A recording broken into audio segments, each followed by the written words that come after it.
Good day. This is the Fantasy Flyer back for episode 8. My name is Derek, as usual in the fantasy pad. Taylor, how's it going? What's good? Interesting game last night. Interesting I'm glad you game. were able to watch it. Yeah. Definitely. I started watching it late, but nice thing about Amazon Prime is you can either start from the beginning or watch live and kind of skip ahead, which is nice. You kind of skip through halftime. So yeah, I skipped through it. But man, what a really shocking, not shocking, but like that injury to Tua really makes you wonder if they effed up last week. I don't know I, what. Yeah. I saw something on Twitter earlier today that said that um, I don't remember. It was like Pro Football Talk or whatever. I think that was the name. I could be completely misquoting and shoving things down somebody's Twitter throat, so to speak. Yeah. But some source said that a lot of people were going to get fired, and I don't know what the basis for that was, but uh, anyway, it was a bad injury, and it's good to see that he was able to leave the medical center and fly home. Yeah. With the team, which is good to hear. Right. I read something else on Twitter today that said he had a headache last night and a headache today, which is not a good sign, unfortunately. No. Being in the concussion protocol and having that, they're probably. I mean, we'll see. I think if he's back on a football field next weekend, I'd be surprised. But I'm not a doctor, so yeah, rough hit. Teddy Bridgewater came in and did the best he could. I thought you did okay. I mean, if you haven't been able to tell yet, I'm a bit of an underdog guy. Well, he had all of Denver last year, and he didn't do horrible. It's just the offense moved slow. Did he do better than Russ? There's like 13 more games to decide that. Yeah. So far through 3, they're really, really level playing field in my Right? opinion. So I'm not really. I mean, we'll talk about Russ a little later too, but yeah, we'll talk about Thursday night as well, because we're gonna dive into that a little bit more. But I'll let you take it off with your famed 9 segment, our news, injury, notes, etc. And there's a load of injuries. There's a ton. Yeah, there is. We tried to even shorten this up, and there's not really. I mean, if it feels like we're going fast while you're listening or watching this, we're sorry, and also we're not sorry because there are a lot of them. Yeah. So go ahead. I'll let you take the reins on this one, and best of luck with the time limit on this one. We might go to break after this. It's gonna be right. Yeah. I guess caveat is we're gonna go fast here. So if you want to know more, look into it for yourself, especially players you have. Arizona Cardinals, Rondale Moore, trying to get back. Obviously, will have an impact on Greg Dortch, but he is still questionable, as well as Marquise Brown. Marquise Brown foot, it does say it was a rest day, so he seems more likely to play than Rondale Moore. Arizona Falcons, similar deal here. not the Arizona Falcons. Oh wow! Did I say? Not the. That's wrong. That's wrong. You're not doing good so far. We got a team change here. They've moved to Arizona. No, Atlanta Falcons. Cordell Patterson, another rest here, but knee injury questionable. Most likely he'll probably play, just since it was more of a rest thing. Buffalo Bills, Dawson Knock with his back, Gabe Davis with his ankle. They are both questionable. I think Gabe Davis was a late add to the injury report, so that is not trending in the direction you want to see for him. So keep an eye on that. And then, since Gabe Davis is questionable, it's good to know that Jake Kumarov is out, so don't go and pick him up. Carolina Panthers, Laviska Shenault, hamstring. Christian McCaffrey, quad. They are both questionable. Christian McCaffrey was a late add. He was limited in practice on Friday, so late add to the injury report. Definitely want to monitor that, as he was obviously a high draft pick for a lot of people. David Montgomery, ankle/knee injury. He is out versus the Giants, so Khalil Herbert should feast once again. Dallas Cowboys, Michael Gallup is off the injury report. Should be making his debut against Washington. Not sure if he'll be on a snap count limit or how that'll work. But you would imagine he'd probably dig into Noah Brown's usage a bit. But first game back, we'll have to see. Honestly, if I have him, I don't know that I'm going to play him. Dalton Schultz, knee, he's questionable. Detroit Lions, Amon-Ra St. Brown, he is out. I missed what his injury was. Ankle. He's out with an ankle injury. DeAndre Swift, shoulder, is also out. DJ Chark, ankle. Josh Reynolds, ankle. They are both questionable. So a lot to monitor there in terms of who is going to step up for Amon-Ra being out. Houston Texans, Pharaoh Brown, hip/shoulder is questionable. And unfortunately, that does not help Brevin Jordan because he is out. So I know you said that there's a couple of guys that said they were out, but then actually played. But to your point, or to your logic last week, OJ Howard, maybe. More like Jordan Akins. I was going to say, like they have another Akins tight end, Jordan Akins. Yeah. Yep. Man, why do they have so many tight ends? They need him apparently. Yeah, apparently. Moving on, Jacksonville Jaguars, Zay Jones, who's actually been getting a good amount of usage. He is questionable, ankle injury. Keep wanting to say industry for some reason. Yeah, Kansas City Chiefs, Marquez Valdez Scantling, abdomen, he's questionable. Los Angeles Chargers, Keenan Allen, hamstring, is out Sunday versus Houston Texans. Donald Parham Jr. is questionable with a hamstring injury. So probably want to look elsewhere for whoever might step up. Most likely Palmer and obviously Mike Williams. Maybe even Eckler hopefully gets a little more work. He's been a little disappointing.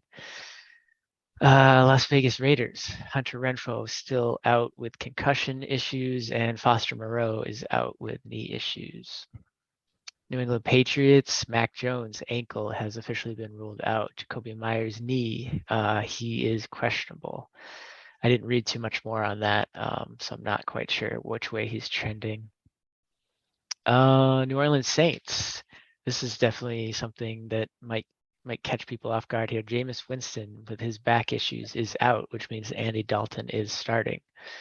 That was one of the beat reporters out there in London with them that reported that. So should be pretty reliable there. Michael Thomas with his foot injury is also out. Alvin Kamara, ribs. Jarvis Landry, ankle. They are both questionable.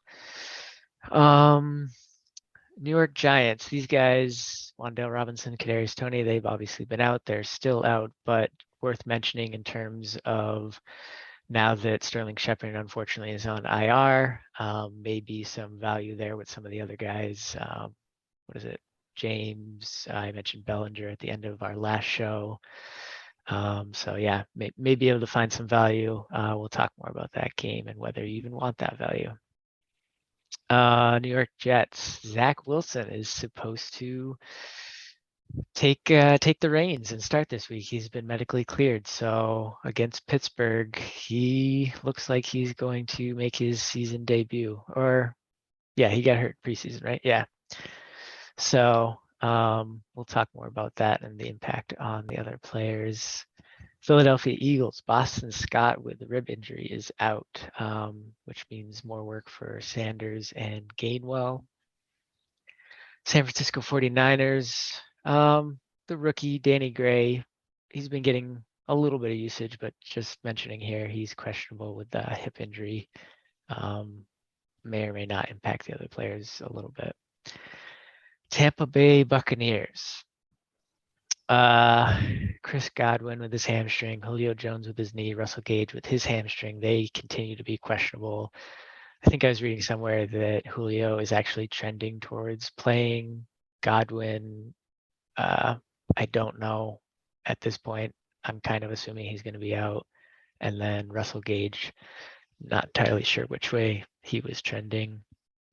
Brashard Perriman, knee/hamstring injury. I know you said they don't use this indication anymore, but what I read, he was doubtful. Officially they don't, but I think a lot of people use the term doubtful. So Yeah. that's perfect. And then finally, Tennessee Titans. Kyle Phillips continues to be questionable with his shoulder. And since he's one of their wide receivers, worth mentioning that Cody Hollister back injury is also questionable. So you're looking at Woods, Burks,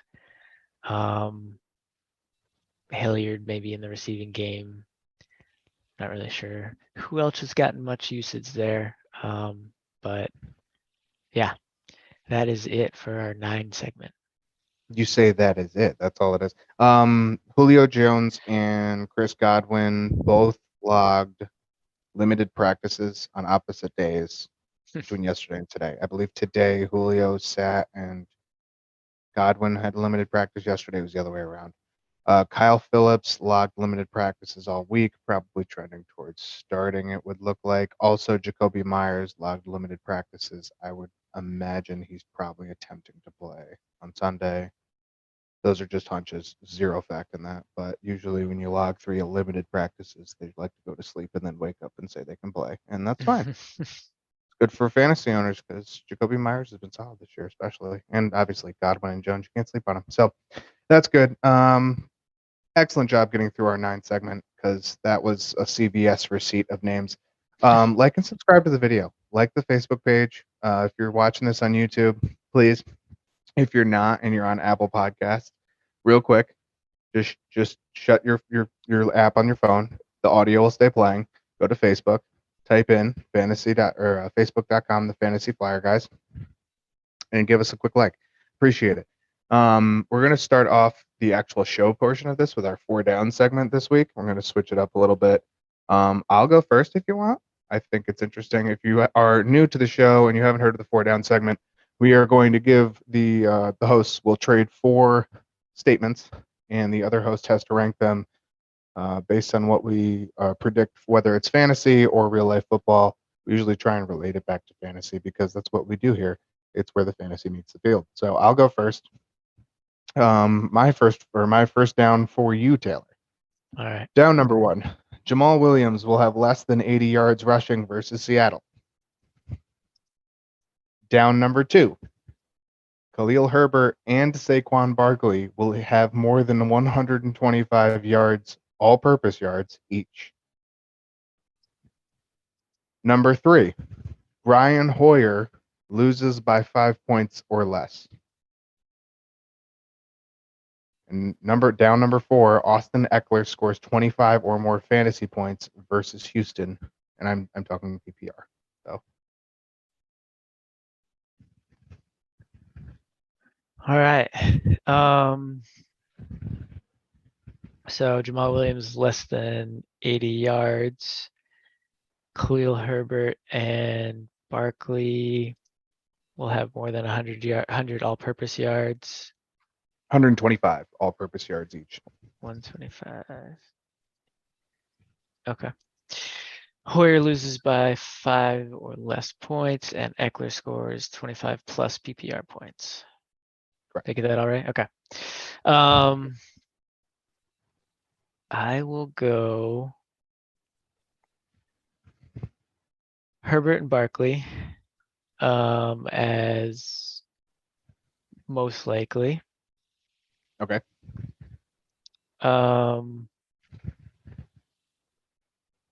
This is where it gets a little hairy for me. I actually like Jamal Williams this week. Hoyer. I don't know many people. I liked him when DeAndre Swift was playing. I don't know who would hate him. Yes. Well, so you said less than 80 yards this week? Correct. Just rushing? Yes. Rushing. Okay. So not all purpose.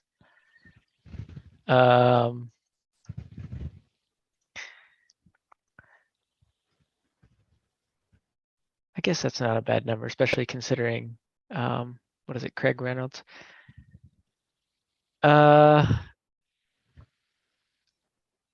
Damn. I will go, maybe this is a little biased. Hoyer losing by 5 or less as my second most likely, followed by Jamal less than 80 yards rushing, and then Eckler 25 plus PPR points as my final. Least likely. Least likely, yes. Interesting you take that stance. I'm very interested. So I I like it. I like it, but I also think so. Brian Hoyer, I put the stats in here and we'll talk about him. He has not been successful as a starting quarterback for the Patriots. I like your Khalil Herbert and Saquon analysis. Both the Bears and the Giants are atrocious for running back. However, so is Houston. So I think that was a good juxtaposition there with Eckler because I think he needs this game, and Jamal Williams is just gonna go ham Sammy. So yeah. I like that Yeah. though. I like that though. I definitely I have high hopes that this is a bounce back game for Eckler, but his ground usage has not been there. He's been more, I mean, he's a good pass catching back, but you want to see him sort of on both sides there, and he's been getting a lot less rushing work. I'm with it. All right. So I also have Jamal Williams and Khalil Herbert stuff here. So They're hot topics. Go ahead. Yeah. All right, my 4 down. Jamal Williams is a top 5 running back this week. And for reference, he is number 7 in half point PPR and number 9 in PPR. Okay. Now to drive this point a little further on how much I like Jamal Williams this week, Jamal Williams outscores Khalil Herbert. Chris Olave outscores Devontae Adams this week. Okay. And I did a lot of outscores. Russell Wilson outscores Aaron Rodgers this week. Okay. Maybe again some bias because of my Patriots against Rodgers. You're hoping. Was that 4? That was there was Okay, 2 Jamal Williams ones. 2 Jamal Williams. Oh, so Jamal Williams is a top 5 RB is your first. Jamal Yep. Williams outscores Khalil Herbert. This is my second. Yep. Okay. Like I said, really driving home how much I like Jamal Williams this week.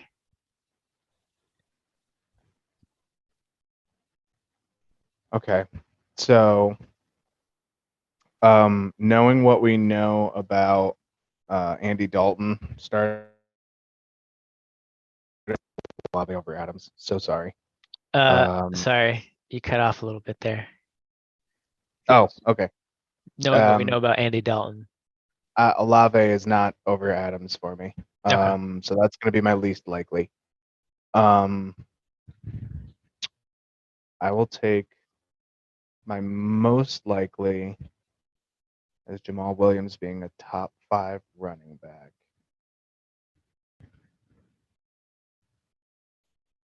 Right behind it, I'll put him over Herbert. I think.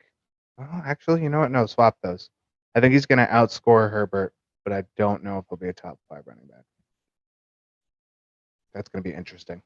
It depends on game script. I don't know. I'm going to go with that. I'll go so Jamal Williams over Herbert, my most likely.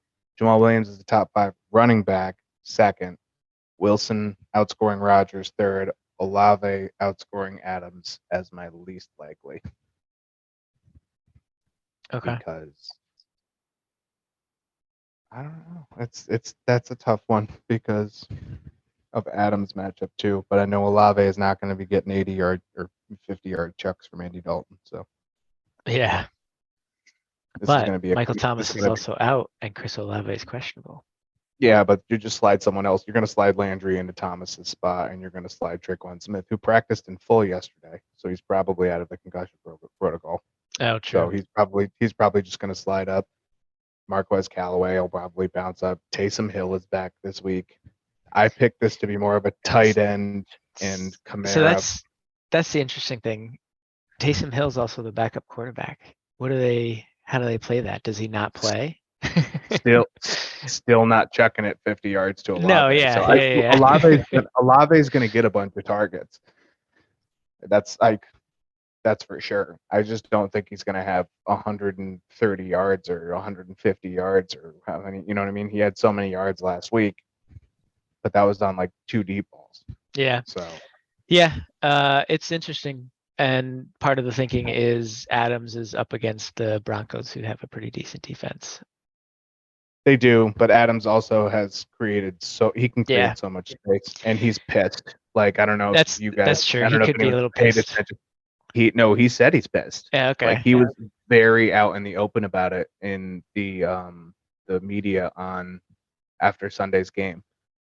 He said he was, quote, angry and frustrated. And I think he's being nice because I think he's pissed off that he's 0-3. He left the Packers, who are, probably well on their way to having a decent season.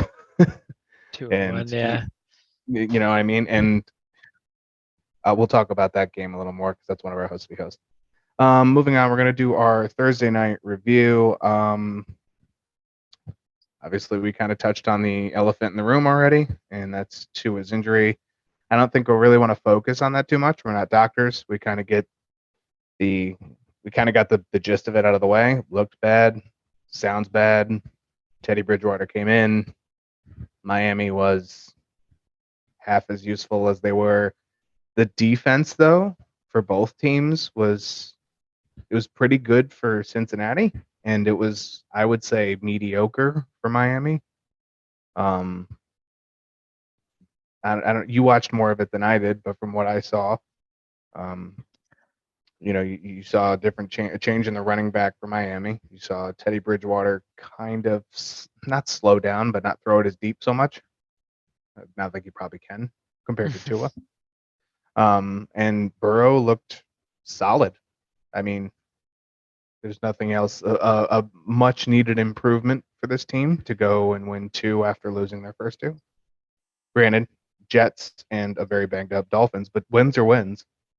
This is a results based sport. So, what else did you notice as you were watching the game? Because I think Miami played pretty good with Tua. I think they played decent with Teddy Bridgewater. They just weren't as attacky, if that's a word. It's not, but now it is.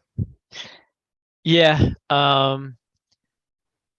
Bridgewater actually, I think, given everything, like considering everything, I think he played nicely. Who knows how many first team reps he took coming in after that particular situation, the team as a whole, like that's pretty jarring. And right out of the gate, they went down the field, and I believe it was that drive they scored a touchdown. I could be wrong, but they had a pretty nice drive literally right after that unfortunate incident with Tua.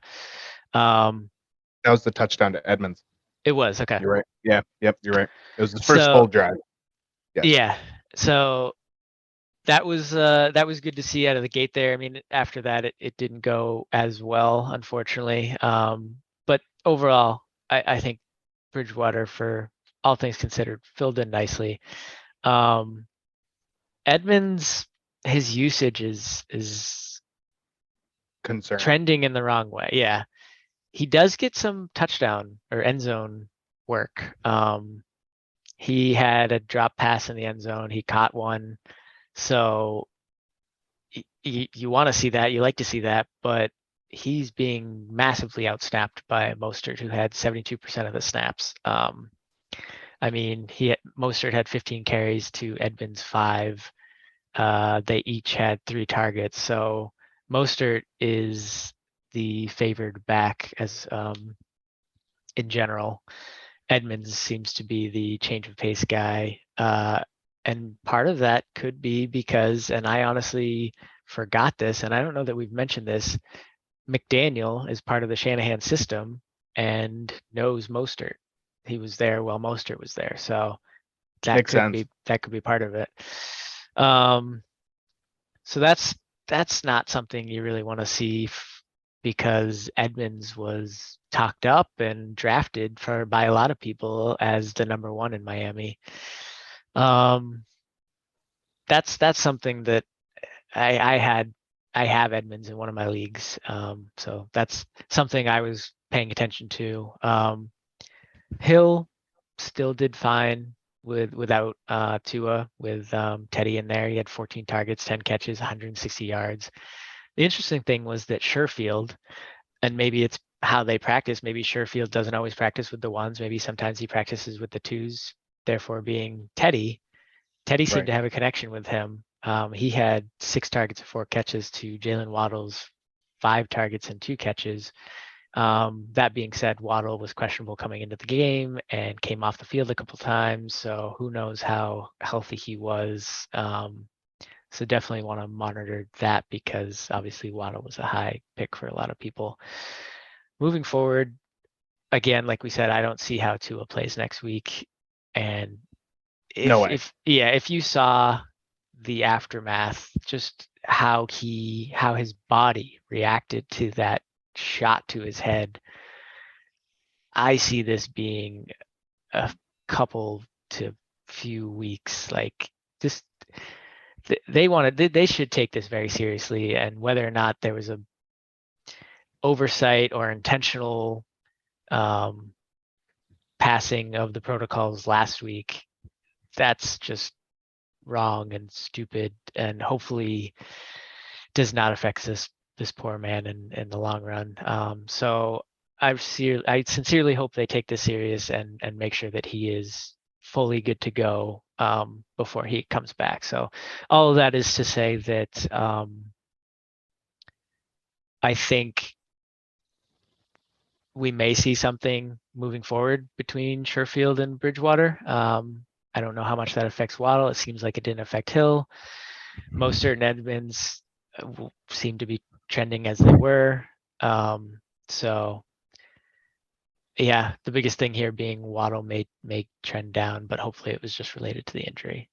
And then as a whole, like they all kind of take a drop in slightly drop because of the Bridgewater taking over. The Bridgewater Teddy taking Ruxpin. And then on the other side of the ball, Burrow actually looked pretty good, which it's not like he's been bad per se, but the offensive line hasn't given him a lot of help. And to your point, like there weren't a lot of sacks in this game. Each team had 1 sack. So he definitely had more time to chuck the ball down the field and hit his guys. Although Chase really wasn't. It's not that he wasn't involved, but he only had 6 targets and only caught 4 of them. I mean, he caught 4 for 81 yards, which is he made the most of them, but no touchdown. You want to see more yardage. T. Higgins was the favored guy, and actually one of those catches I think was from Tyler Boyd. So only 3 catches from Joe Burrow. Yeah, I want to point out it's as Jamar Chase. He's not the same 10 to 12 catch guy from last year. It seemed, at least so far this year. We know there's O-line issues. I can't imagine anyone is trying to sell him, but if somebody approaches you with a trade and they want to unload Jamar Chase for, I don't know, it depends on your league, obviously, but ESPN leagues and year-long leagues, probably a little bit more likely to see this than a dynasty league. But if you see someone trying to trade him, buy low, because it's not gonna last all year. You just can't. He was so dominant last year. I mean, it takes. Granted, he had a little help. I believe I think Boyd and Higgins both missed a little time last year. But if that happens again, and it very easily could, and reap the rewards. Yeah, I mean, I'm looking at them in at least one of my PPR leagues. They Higgins and Jamar Chase are 1 point apart so far in their total fantasy points. Chase being ahead by 1 point, 64.5, 63.5.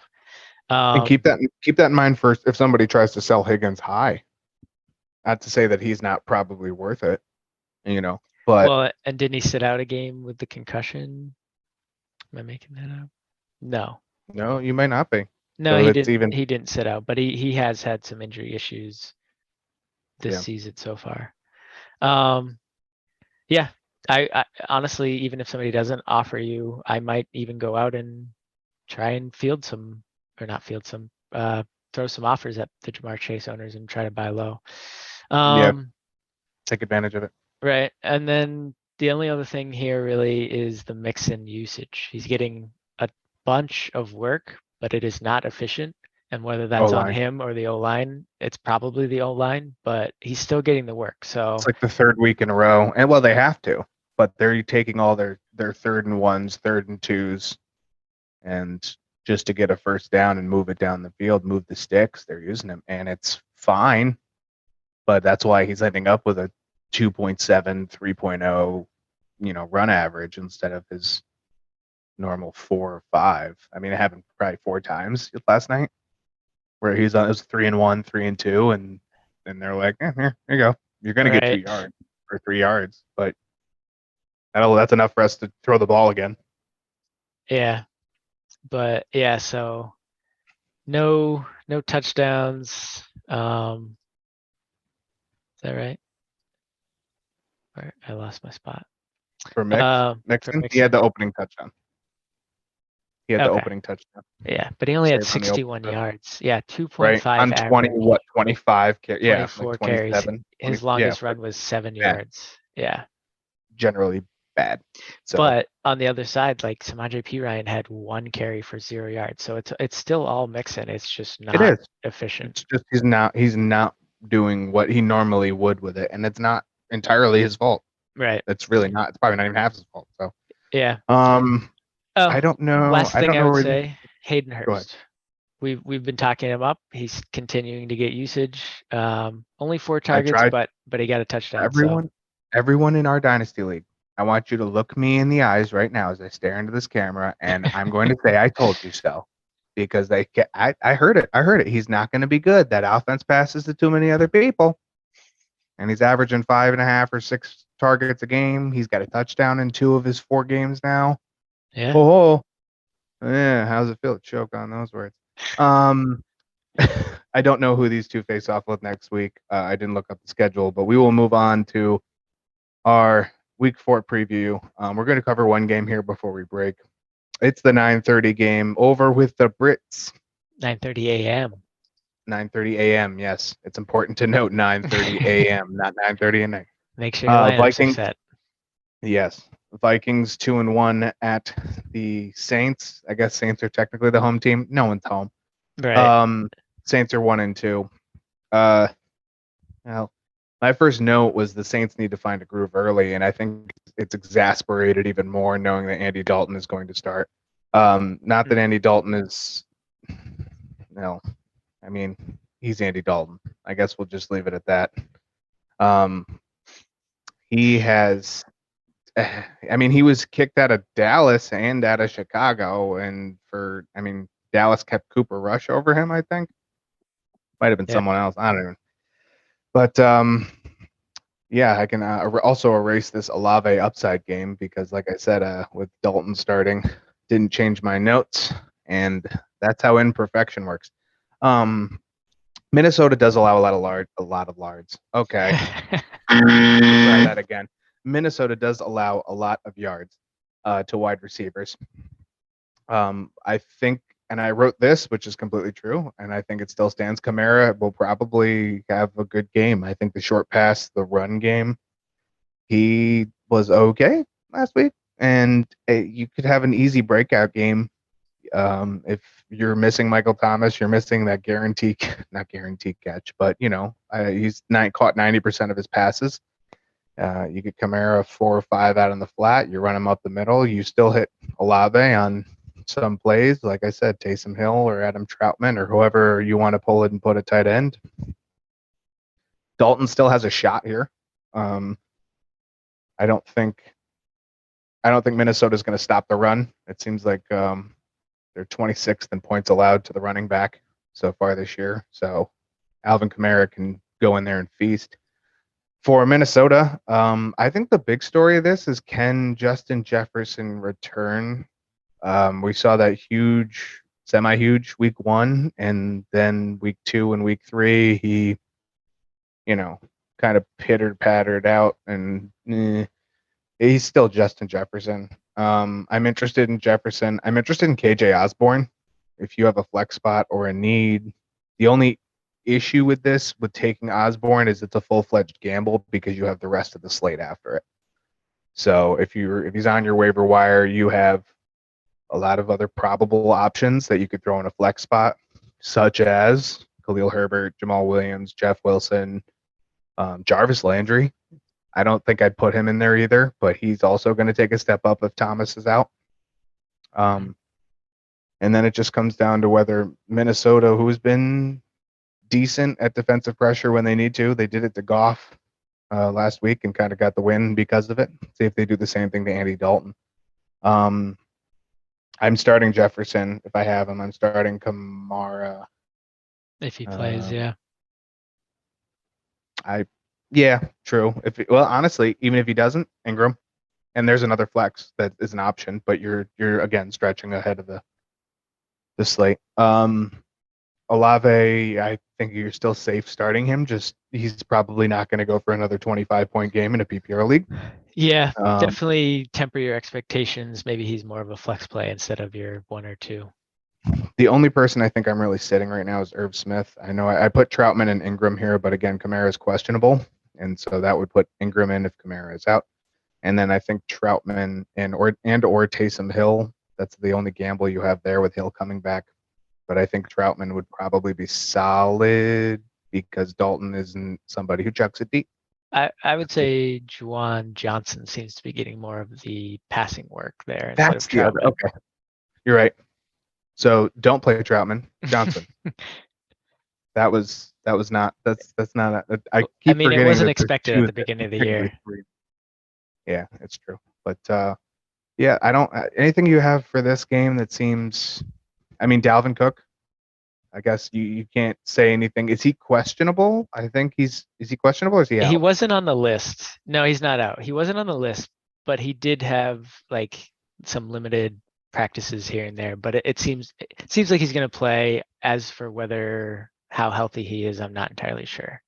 He had 2 full practices yesterday and today, so I'm imagining that he's going to play. So Dalvin Cook, you can talk about him, but you see what he did. He started to really turn up the Jets versus the Lions last week, and did very well in 3 quarters. Yeah, I mean, New Orleans Saints defense, and you kind of touched on this. They're actually pretty good. So hopefully, when they want to be, they have their moments. But they're pretty decent against run and receivers. So. Lattimore being the problem for Jefferson here. So if they move Jefferson around to try to open him up a bit, which I would imagine they do because he is their best player and he should be getting targets. But we'll have to see how that plays out. Yeah, and that's the only. I mean, he's gonna break out again at some point. Again, it's not a question of if or when or. Last week was it's not a question of if, it's a question of when. That's what I meant to say. Last week was literally his worst game ever being in the NFL. So if you want to say that's his floor, that is his ultra floor. Literal floor. Yeah, I would not say that is his normal floor. Makes sense. New Orleans pretty good against defending the pass this year. Then again, look at who they faced. They faced off a very depleted Bucs team. They faced off against the Falcons, who were still kind of, figuring things out week 1. That's a fair point. They faced the Panthers last week, and Baker Mayfield had 106 yards and negative attention from me. So give it time. We're going to take a quick break here. We're going to come back. We're going to keep going through our preview for week 4. We'll see you on the other side of the break. I'm going to go get another drink because I'm out. Yeah. And welcome back to the Fantasy Flyers. Going into part 2, we're going to continue our preview for week 4. We'll move on to the Commanders at 1-2. They're traveling to Dallas to take on the 2-1 Cowboys. Cowboys 3.5-point favorites. The over/under at 41.5. I think the story here is the Dallas defense versus Carson Wentz getting out to a decent start. Maybe. There's a lot of targets for Washington wide receivers. But as we've seen, the pressure from Dallas is immense, just in every aspect for the offensive lines, the opposing offensive lines, and the opposing quarterback. I think Carson Wentz is second in the league in sacks taken, so doesn't really help when you have the team that has the most sacks so far this year facing off against you, and you have taken the second most amount. But if Wentz can find time, McLaurin, Dotson, and Samuel will be probably very busy. Specifically, the latter two, I imagine. We saw what Trayvon Diggs can do when he actually guards someone well and doesn't give up 85,000 yards. Michael Gallup, he might return. Don't know if he's going to be a difference maker. Like you said in the 9 segment, I think Noah Brown's going to take a little bit of a hit when he comes back, or a lot of bit of a hit. So keep that in mind. The other side to that is what Dalton Schultz will do when he eventually comes back, because then you can see Gallup and Lamb kind of take a bit of it. It could be a little bit of a mix. Just because Cooper Rush doesn't throw the ball 50 times a game. I think he's averaged 22 throws in 2 weeks. So Washington run defense has been kind of solid. Dallas's rush game has been kind of holy, iffy, I guess is a better word. But other than that, I kind of see Dallas winning this one, and it's more of a defensive game. I'm starting Pollard. You start CD. I don't know who has Cooper Rush, but if you have to start him, have a little confidence in it. Curtis Samuel, Jahan Dotson, go to town. I'm parking Zeke. I'm parking Antonio Gibson, both for Zeke because he hasn't been. If he doesn't get a touchdown, fantasy is not ideal for him. He's touchdown dependent. Gibson is becoming touchdown dependent, and this is not a team that likes to give up touchdowns. It seems. Yeah, Gibson's snap count or snap percentage has actually been declining. I want to say by like 10% each week. Yeah, he was outsnapped by J.D. McKissick last week against the Eagles. He outsnapped J.D., but it was like 54-46, I think, in week 2. So I personally am sitting Noah Brown and Terry McLaurin. Noah Brown on the evidence that Michael Gallup's returning. Terry McLaurin because he had, I think, 17 yards against the Cowboys in 2 games last year. So everybody else, if it's not Terry McLaurin, I'm firing him up. So anything else from you on this one? Yeah, Pollard actually looks like the more explosive running back to your point. Like Zeke needs to get those touchdowns to be relevant. So Pollard's becoming a pass game hawk too. For sure. And once he gets around that edge, he is off. And then about Cooper Rush, he's been throwing the ball. He threw the ball 31 times each of the last 2 games, but only completed 19 and 21 respectively. So it's not a terrible completion percentage, but not great either. He's also only getting like 235, 215 yards. So, I mean, CeeDee Lamb's still been fine, but that's pretty much it. I mean, that's really the only. Noah Brown, I guess, has been okay, but the biggest thing here. Doing that. The biggest thing here is we'll actually see if Wentz is off to a decent start, because last week with all those sacks, he struggled. He couldn't get away, or he just didn't handle the pressure well. I mean, I totally get it, but at the same time, like, you're a professional quarterback, that's part of your job, and the Dallas Cowboys are definitely going to make that a part of their game. So we'll see how Wentz handles that and what happens here. Fair enough. I take the Cowboys by like 12 in this one. Anyway, moving along. We'll move on to the next game. Jets 1-2. They're going to Pittsburgh, take on the 1-2 Steelers. The Jets are 3.5-point dogs in this one. 41.5 is the over/under. Zach Wilson comes back. Zach Wilson doesn't throw it like Joe Flacco does, and I don't mean in a quality sense. I mean in a quantity sense. Yeah. It's just it's well, okay, it's not really it might be a fact, but Joe Flacco threw the ball 59, 52, 50 something. I don't think Zach 59, Wilson's ever really, 44, 52.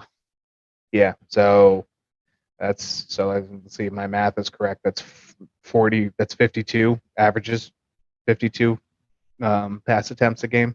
Thereabouts. So yeah, if they want to run the ball more, which they've said, the Jets have said that they do, great. You have a good opportunity here.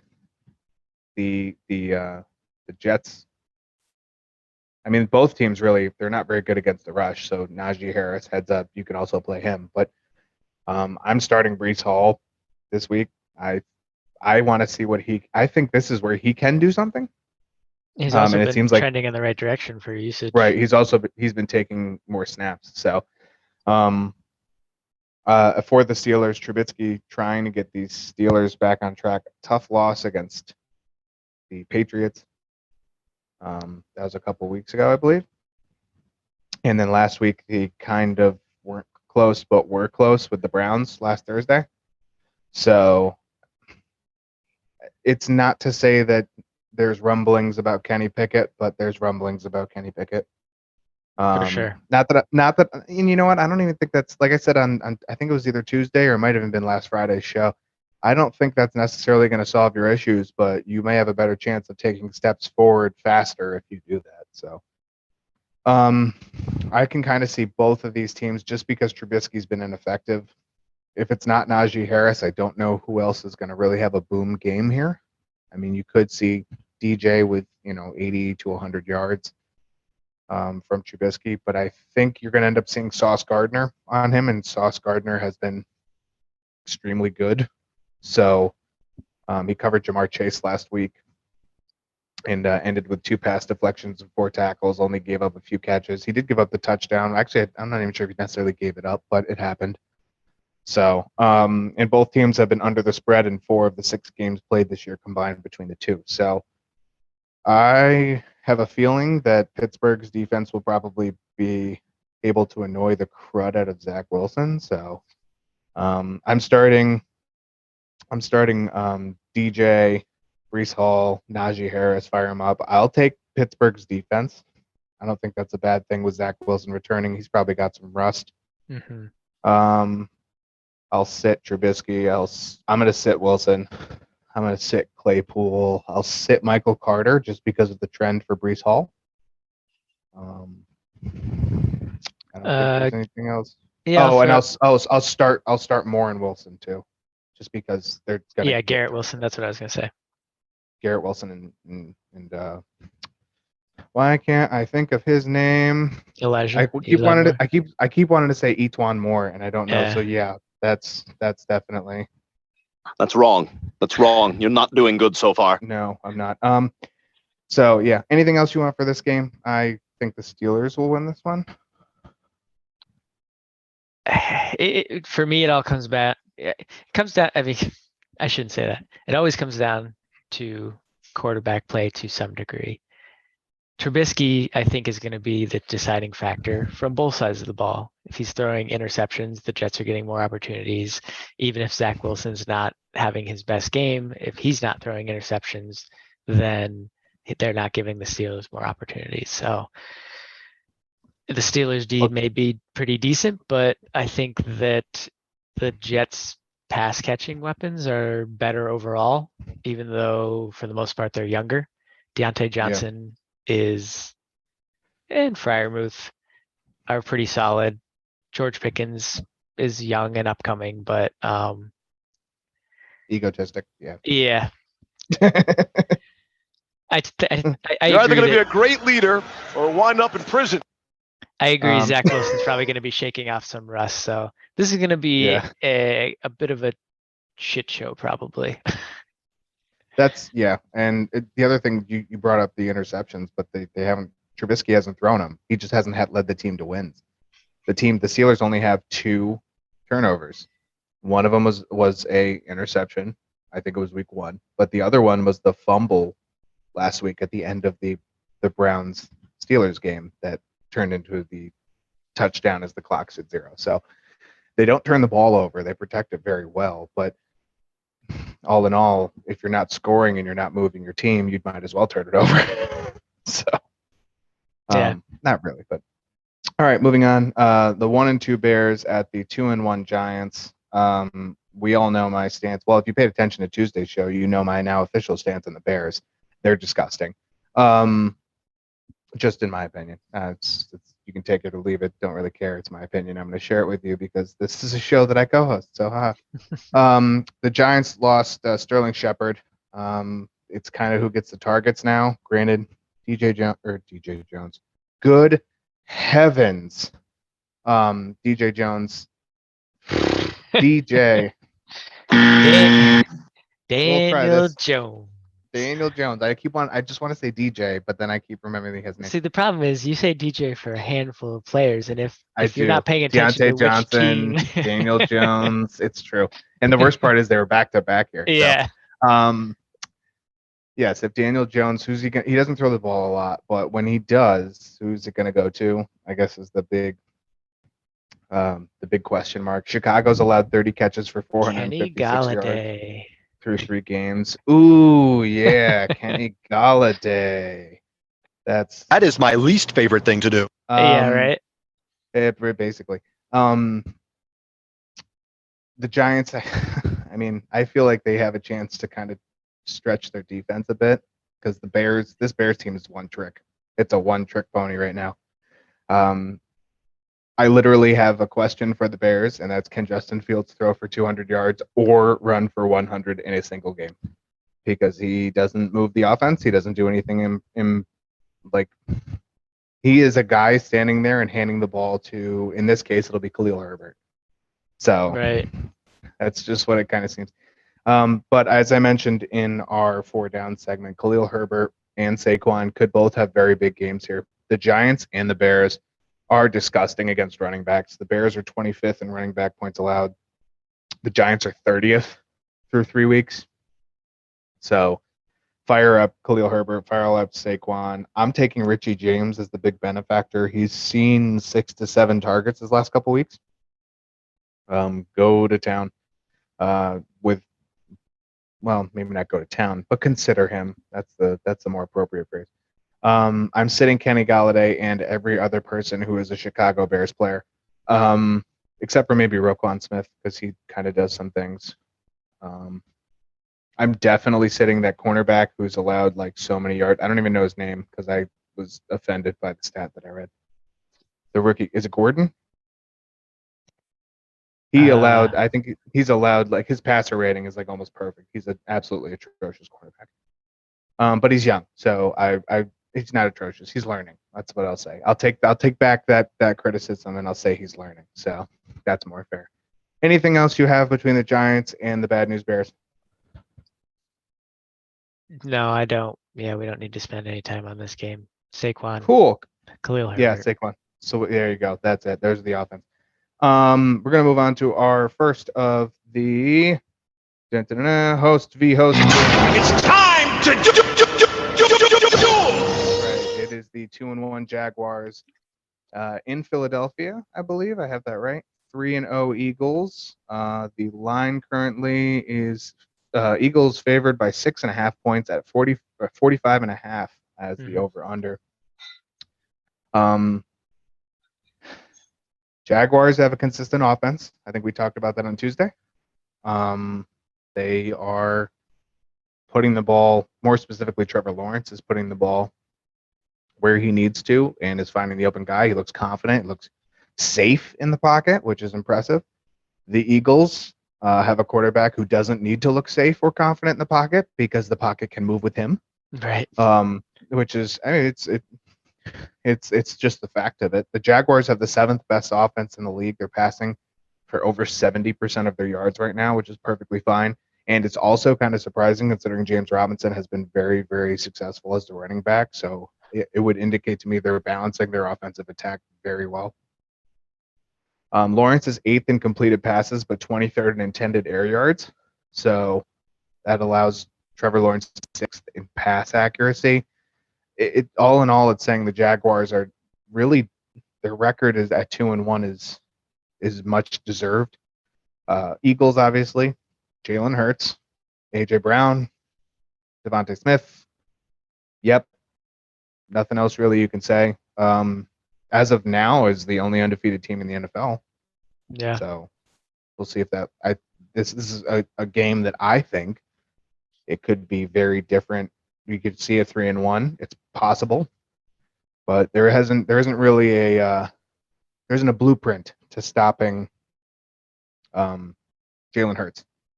So if you don't have a blueprint, you kind of have to create one. And who knows if Doug Peterson and company have that experience in their toolkit. So I don't have anything really much on this one. Start Hurts, start Brown, start Smith.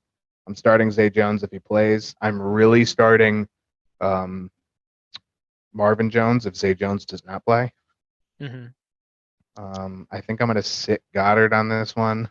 I put Evan Ingram in the start, but he's a sit too. I don't, unless Zay Jones is out, then you can probably take a look at him. Anything else? I mean, I love this game, to be honest with you. I'm excited for it.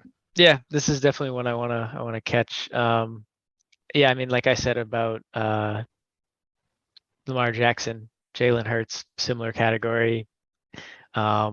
Just very hard to plan your defensive attack against him just because he's doing so much and doing it so well. And he's taking that step forward in terms of throwing the ball. Yeah. I mean, I guess we can just get right into it. I definitely have Philadelphia winning this, and I have them winning by 9. Or no, 11. 28-17. Wow. Okay. So I already have mine written. Mine is also 11, but it's not the same score. Okay. I mean, I guess the reason I have Jacksonville so low is simply because Philadelphia's defense has actually been pretty decent, and they are getting to quarterbacks. And I didn't actually look at how bad the offensive lines were for the teams that they played, but I don't think they were all porous and horrid. So I think their defense is for real. Detroit was week 1, and they didn't get to him. They didn't get to him, but Detroit has a good offensive line. Last week, you saw the Commanders get absolutely slaughtered, put out a red carpet for their quarterback for most of the opposing defense there. Most of Hassan Reddick and Fletcher Cox and company. And yeah. So the defense in conjunction with Jalen Hurts being on fire. That's where I'm at. James Bradbury and Darius Slay have the 3rd and 4th lowest passer ratings, respectively, allowed in the NFL through 3 weeks. And I did write that down as a stat. I believe it's 29.3 and 30.2, respectively. So, I mean, there's if Zay Jones plays, there's Kirk and Jones. So makes sense. I went with Philly as well. I went 32-21. And that's I think you're going to see a couple touchdowns from Jacksonville early on, but I think like we just talked about, I think Philadelphia's defense is a little bit more stout, and we'll turn it up. Also, Philadelphia has scored 65 of their 86 points in the second quarter this season. So that is a league lead for any quarter. I like your score. Honestly, when you said it out loud, I would favor yours more over mine, just because Jacksonville has been playing well, and I may not have given them enough credit. Well, it's this is always an opportunity for Trevor Lawrence to start throwing interceptions, just like he did last year. So. Mm-hmm. Moving on, we'll go to the Titans 1-2. They're traveling to Indianapolis to take on the 1-1-1-1-1-1-1 Colts. It's just being honest. The Colts are favored by 3.5 points here. That's absurd. Maybe. Just because no. Maybe. 43 point over under. Well, okay. Well, here we'll go through our. So both offenses are slacking, and we know that. But the Titans have allowed, I think they're sixth. Hold on here. The Titans are fifth in scoring percentage. They scored points on 43.8% of their drives. However, they also have given up the sixth amount of points to quarterbacks and fifth amount of points to wide receivers. Damn. So, yeah, they're not. Now, okay, another caveat to that. We'll asterisk that. One of those, they've only played 3 games this season, and one of those was an absolute bomb game to Stephon Diggs, who had 150 yards through 3 quarters. And the other one was 160 yards to Mac Hollins last week. So if you take those 2 out, they're probably like 28. But you have to look at the stats. Big shots are available.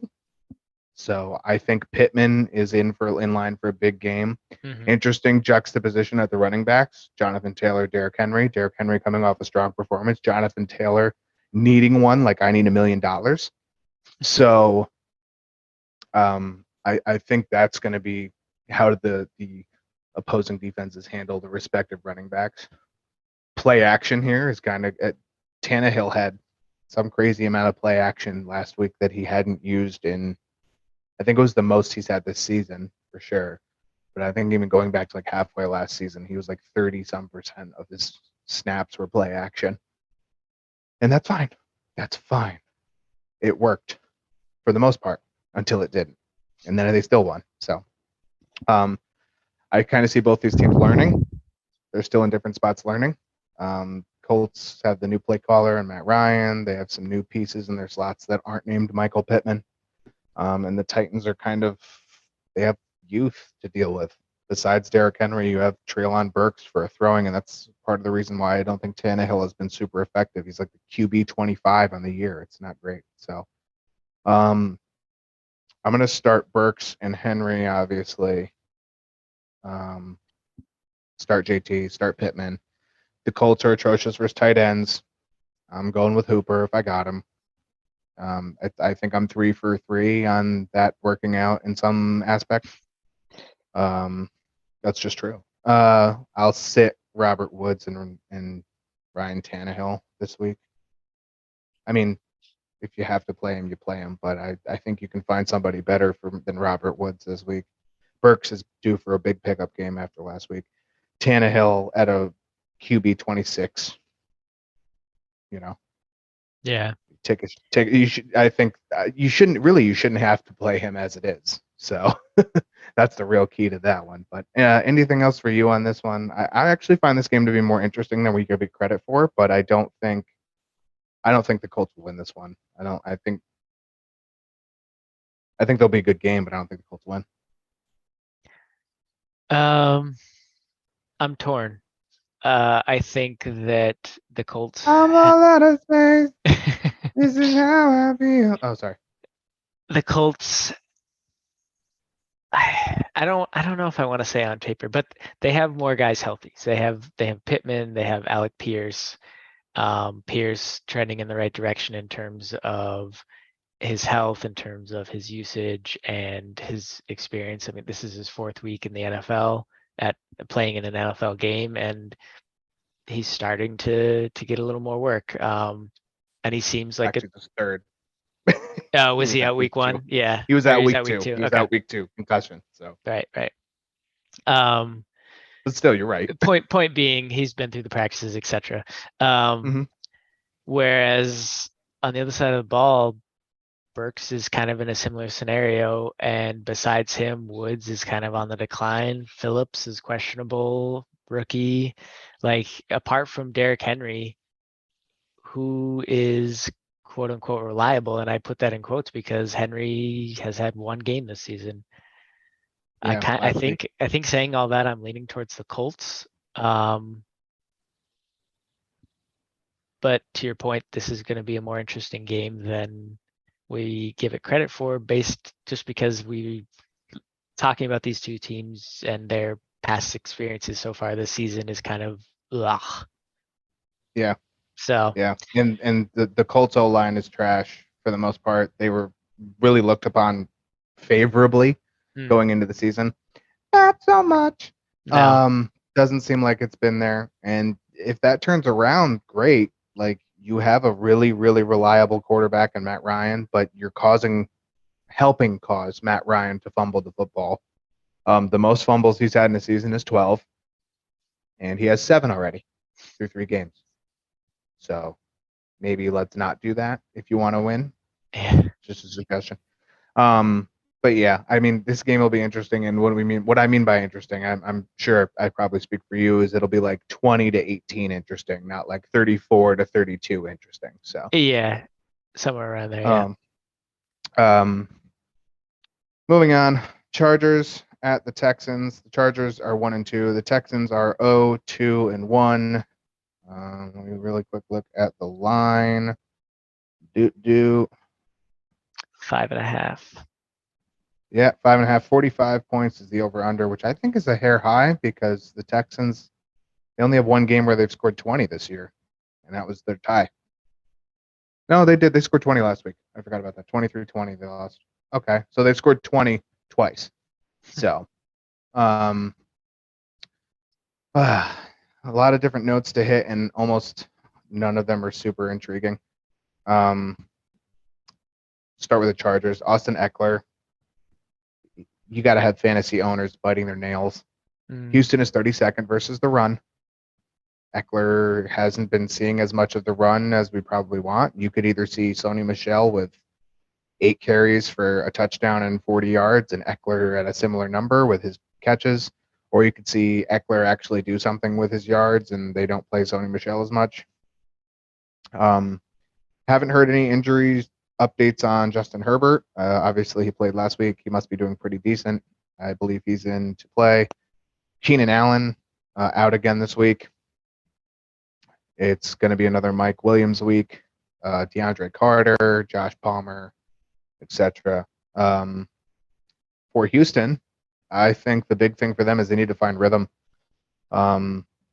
Defensive pressure that they cause for the Colts needs to return for them to have. And I'm not talking about return as in like the game's close like it was last week with the Bears, and the Bears, are just bad at moving the football. But Houston needs to have that defensive pressure where you bother an opposing quarterback who can throw it. And that's, if you can do that, you have a shot here against the Chargers, who are, for all intents and purposes, they're wavering. 1-2 is not what you would expect from a Chargers team, especially when they've played 2 of those 3 games out of division. Yeah. Cooks is in for more targets. We know that last week. I think we both said it on Tuesday. You got to hold on to him for one more week. Yeah, I mean, Chargers are a very good passing defense, so temper expectations again. But Nico Collins as a backup, maybe, but I don't have a lot of faith in Davis Mills like I did last year. He needs to settle down, I think, in the pocket. Tight ends, like we talked about in the 9 segment, up in the air. Dameon Pierce, 20 carries last week, had 80 yards, did very well for a rookie, but he also fumbled in the end zone, which I did not know, or in the red zone, one of the two. The Chargers are in the bottom third of the league versus the run as well, and allowed 150 yards on the ground last week. So there's room for Dameon Pierce to take another step forward, and especially since the Chargers will be missing Joey Bosa, who just went on the IR. They still have Khalil Mack. They still have, actually have way too many pieces just on their line alone. Drew Tranquill has been amazing for me as on our dynasty team because he's a linebacker who's a ball hawk. But yeah, I'm starting Eckler, starting Pierce. I'll start Cooks, but I'll temper expectations. Williams, yeah, load him, block him, and load him. Justin Herbert, yeah. I'm sitting literally everybody else. I might take a stab dart throw in deeper leagues at Josh Palmer if That's you what need I a was gonna wide say. receiver 3. Yep. Yeah, he had 6 catches for 99 yards when Williams was very covered last week. I don't think you're going to see that happen again this week. The Jacksonville Jaguars defense and their secondary seems to be a little more stout than Houston. So anything else you got from this one? Did I miss anything? No, the only thing I would add, I think, is that the Chargers defense has not been as good as we expected. So, and maybe, again, I should have looked at who they've played. Kansas City, Vegas, Jacksonville. So those first 2 weeks, decent offenses. Jacksonville's playing well, like we said. So maybe that's part of it. Against Houston, they probably should fare better, especially since Cooks is the Houston's best option, and that's an easy thing to rule out. All right. Next game, Falcons 1-2 at the Browns. Also 1-2. Two teams that have played better than their record indicates. I would say. I don't think that that's overstepping my bounds in any way, shape, or form. Definitely the Browns. Yeah. The Browns are 2-1. My bad. I wrote 1-2. They are 2-1. Okay. I was gonna say that I did not expect that. Okay. Nope, they're 2-1. I don't know why I got 1-2 from. Cleveland is favored by 1 point over under at 47.5, which is fairly stout. I mean, two offenses that seem to be pretty decent now. Mariota found his niche, and Brissett hasn't missed. Browns have to continue the hot start. The best part of the Falcons seems to be their secondary, which is what's interesting. The only problem is the Browns just keep giving it to Nick Chubb, who's the league leading rusher right now. So it depends on the Falcons balanced offense versus basically Nick Chubb running, and then when he's not running solid passes, the Falcons are 4-0 when Pitts has 80 yards or more, which I think is interesting. Because you see Mariota starting to get more comfortable throwing the football, and Pitt and London were both beneficiaries in their own way last week. And my final point here that I wrote down is just Brissett, because I think it matters that he is being better than what everyone expected compared to, you come in, they get Deshaun Watson, you don't know if he's getting suspended. Watson gets suspended. Now Brissett is coming in and is leading the roughly best offense, most successful offense. It's not really the highest scoring, but I want to see if he can continue to do this against tougher secondaries as he moves on. So I don't have a whole heck of a lot from this game, however.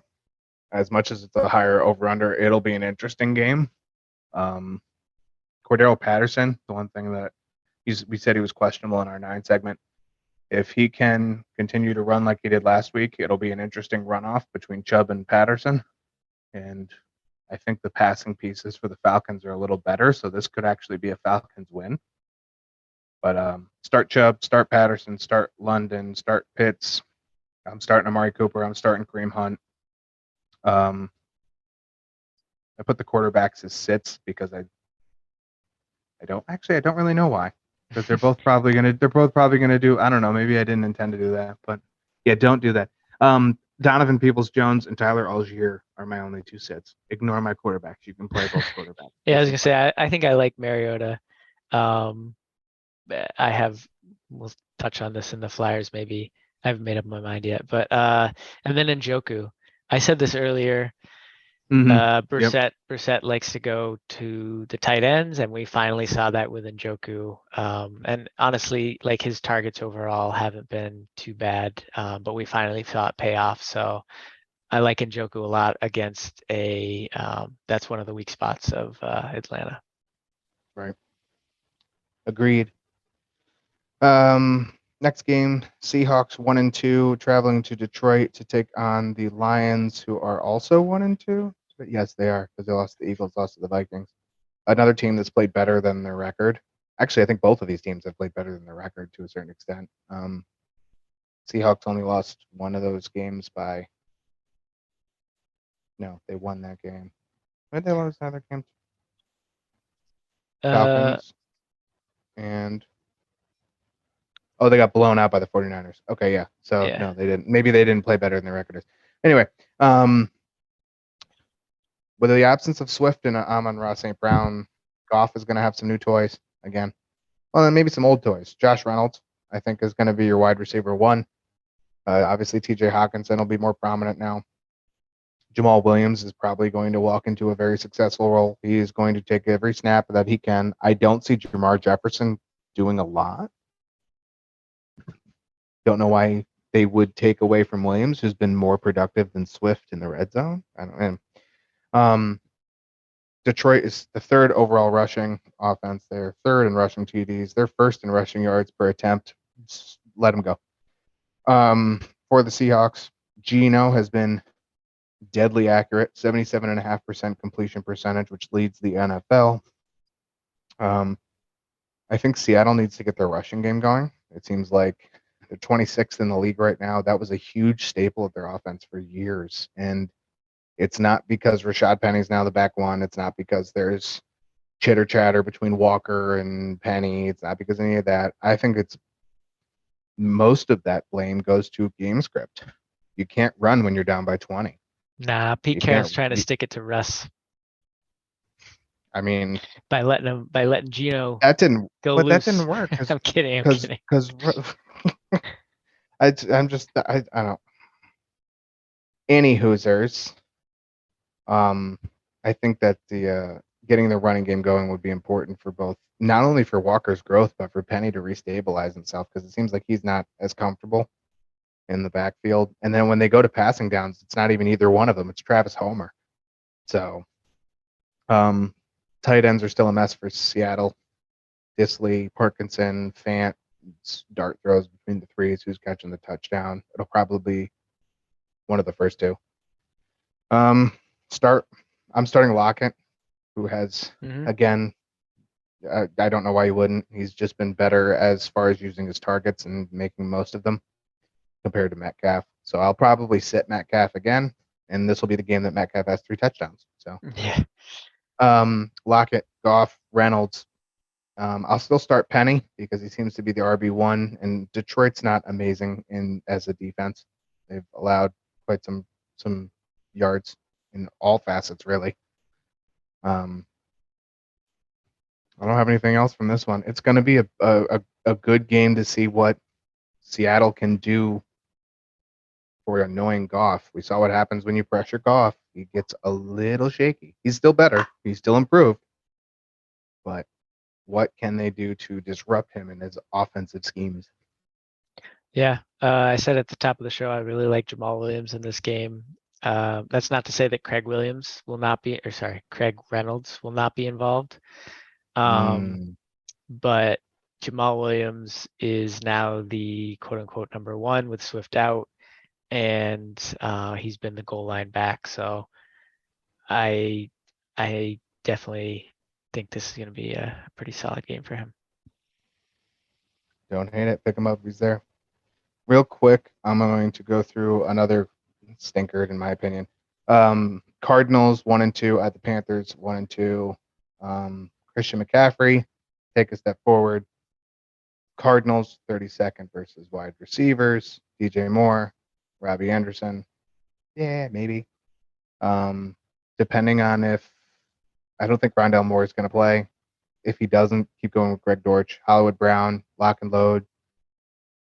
Zach Ertz, lock and load. I think now that Hollywood and Kyler kind of have this connection, you're going to see a little bit more deep passes. Kyler is 31st in his deep pass intended yard. That's 6.0 yards per attempted pass. So not very good for someone who was very, very good last year. So Panthers need to take a step forward, but it ain't going to be here. So I got the Cardinals winning this one pretty hands down, and it's a good opportunity for the Cardinals to work on some things, because I don't think even if they screw up hard, they're going to lose. Yeah. Another one of those where you don't really have to brush on too much. Yeah. Yeah, I think the biggest thing is just whether Brown. Hollywood. No,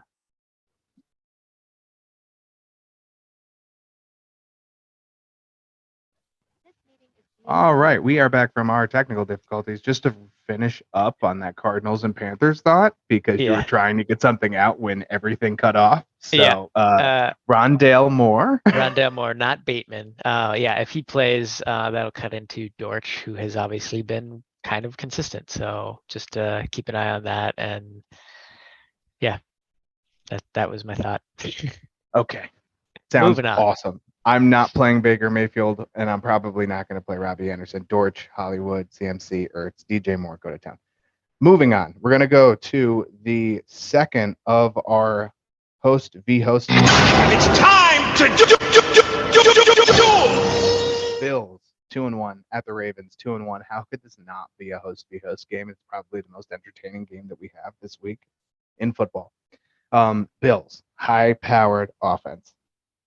Ravens, high-powered quarterback. Kind of turning into a high-powered offense most of the time.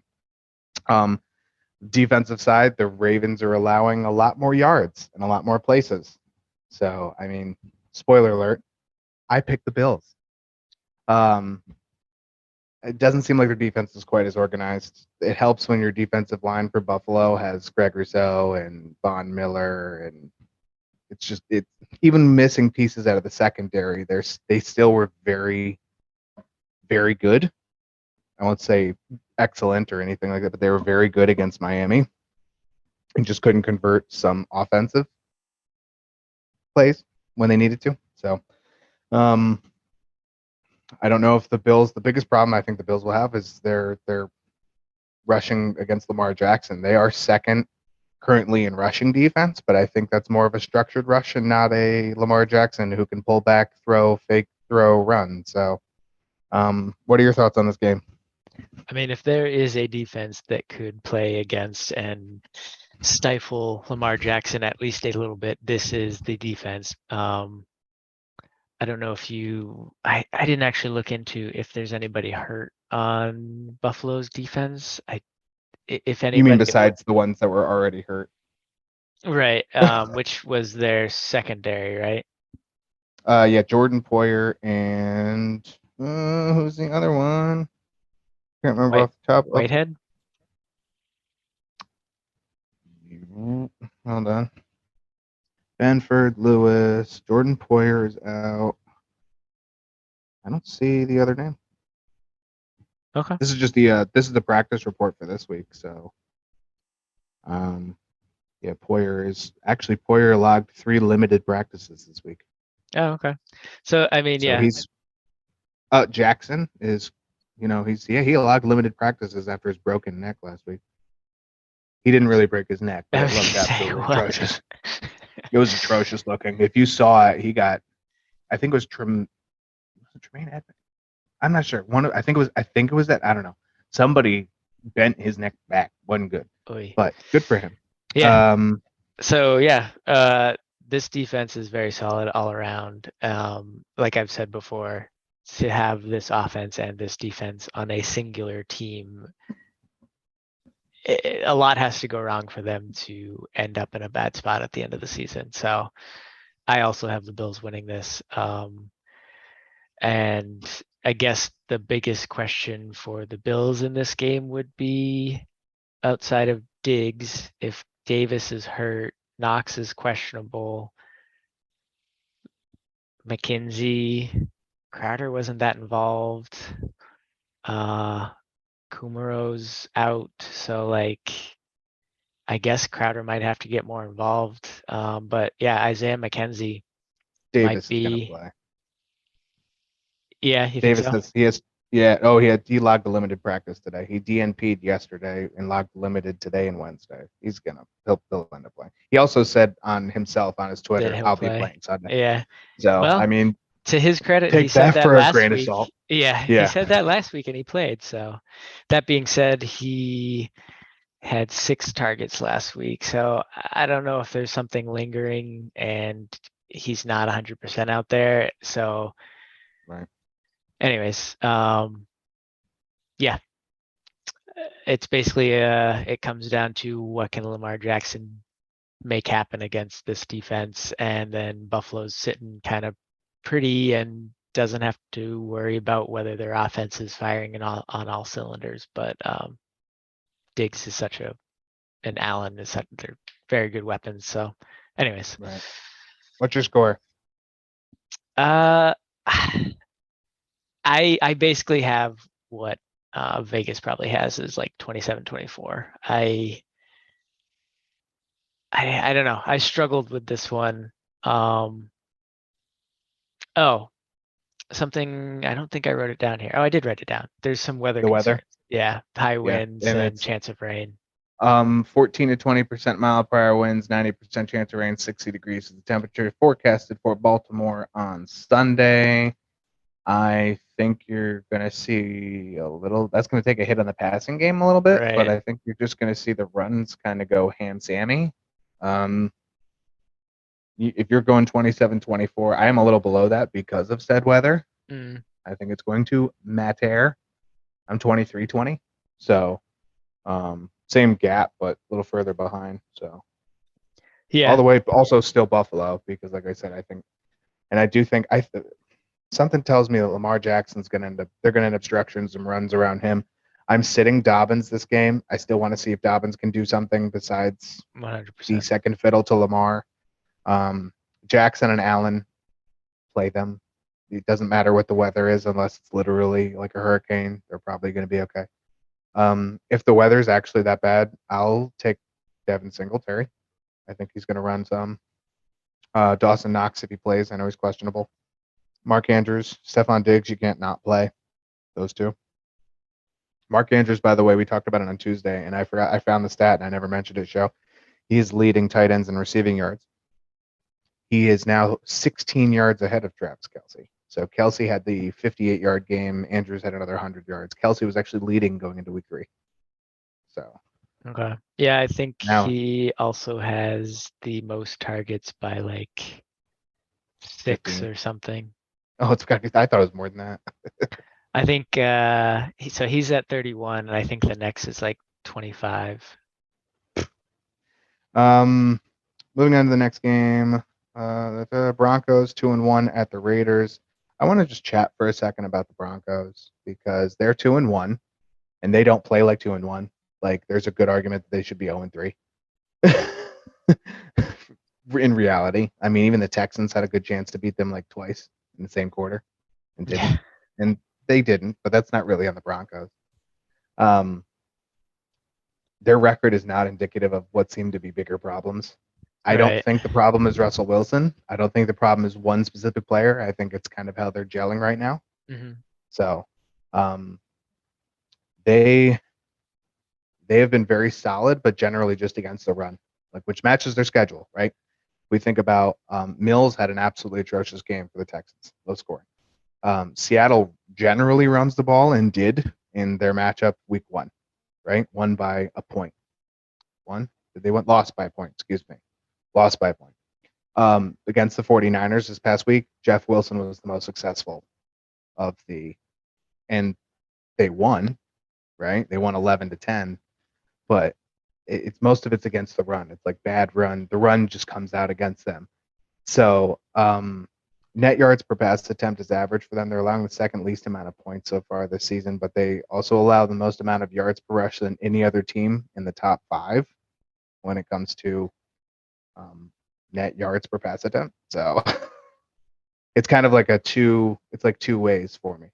I'm curious to see if the rush is how you beat the Broncos or if you balance your attack more rush heavy, but you still have successful passes. And I don't think we've really seen that. We saw Jimmy G throw it some and it kind of worked, and then it didn't work because his accuracy wasn't amazing, which you shouldn't have to be amazing, but so that's my take on this one. I'm going to take a stab on Josh Jacobs this week. I don't see why not. Yeah. So what are we you know Adams. seeing, or what do you have up for the running stats against Denver? Because I'm looking on ESPN and they're ranked number 2 against the run, but I'm assuming they kind of do that based on their analysis as opposed to the actual numbers against them. They've allowed 244 rushing yards, 4.4 yards per attempt, which is the highest out of anybody in the top 5, by over half a yard per attempt. 4.4. Tampa Bay is first at 3.8. The 49ers and the Bills are tied. 3.3. They're third and fourth, but they're both 2.8 yards. And then the Jaguars are actually fifth. They have 3.1. So they're allowing the rush. They're allowing it almost Okay. explicitly. Um, Net yards gained per pass attempt, their average for the top five. They're 4.9, which is literally what the other four teams, 1 through 4, or other three teams, 1 through 4 are. Let's see, hold on. Total yards and turnovers. They're definitely not the top here, but yeah, they So- haven't allowed total yards so much. the biggest weakness I'm seeing based on these rankings is at the tight end spot. So this may be a good game for Waller as well. Somebody had put up earlier that they are that they were playing Waller and betting him to score a touchdown this week, like on some like prop bet or whatever. So let me see what let me see what PFR has versus tight ends. Broncos. 18 receptions on 24 targets, 2 touchdowns, 164 yards. They've only allowed 28 fantasy points, which is middle of the road. Oh no, it's not. It's actually closer to the top. Yeah, it's like 8th. So yeah, they can give it up to the tight end as well. Just because I'm curious. Let's check on the other.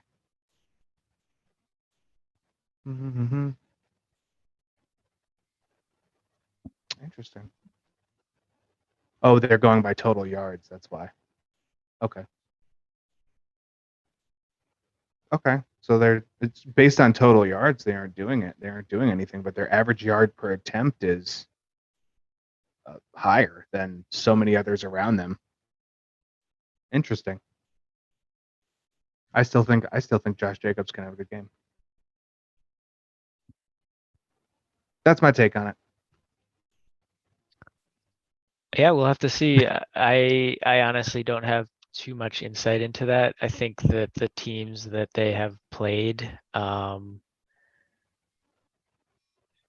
they really haven't been up against a stellar running back per se, like middle of the road, Yeah. maybe on the high Right. end of middle of the road. So Right.